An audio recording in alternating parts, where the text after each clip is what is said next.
The spirit of love protects against temptations and God's adversary.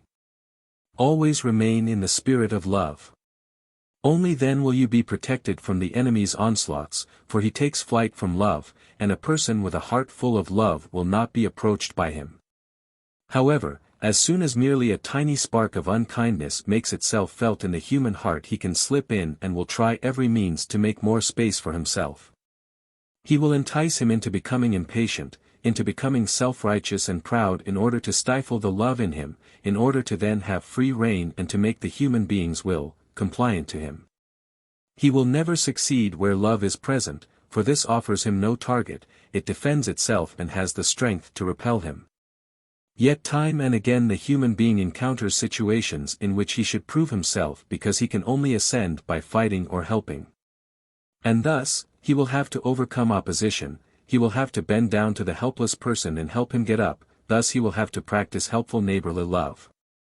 If he does, his battles will become less, because then the love in him will give him strength to prove himself as his resistance grows.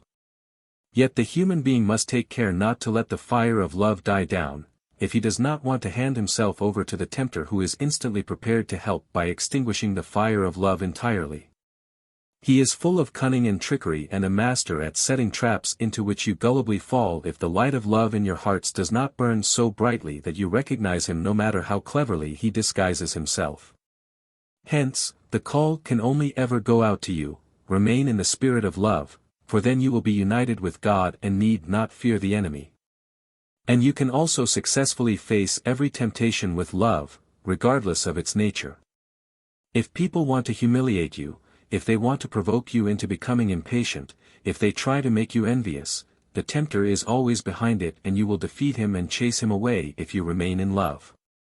Then all this will have no effect on you, you will only regard your fellow human beings as ailing souls who allow themselves to be used by the opponent for such temptations, and you will approach them with love and occasionally also cause them to reflect on it and stop their unfair words and actions. For love is strength and will not remain ineffective where it is not resisted. For this reason, you should exemplify a life of love to your fellow human beings, which is frequently more successful than words, which are not proven through an action.